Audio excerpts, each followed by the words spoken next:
સુરેન્દ્રનગરમાં જનતાની આવક અને જાવક પર નજર રાખતી આવકવેરા વિભાગની ટીમ અને આવકવેરા વિભાગની જે ઓફિસ છે ત્યાં જ સલામતીની શંકા હવે ઘેરામાં આવી છે।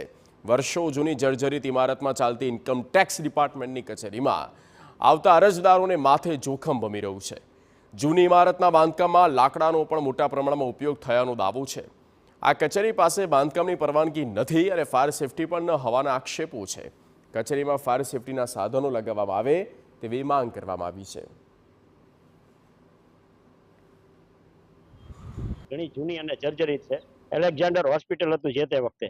અત્યારે એ બિલ્ડિંગની અંદર જે કે સીલિંગો છે એ લાકડાની છે અને લાકડાની સીલિંગ ના હોવાના કારણે જે રાજકોટનો બનાવ બન્યો એ રાજકોટના બનાવ પ્રમાણે અહીંયા જે ફાયર સેફટીના સાધનો જોઈએ એ સાધનો ક્યાંય છે નહીં અને ક્યાંય દર્શિત થાય એવા નથી।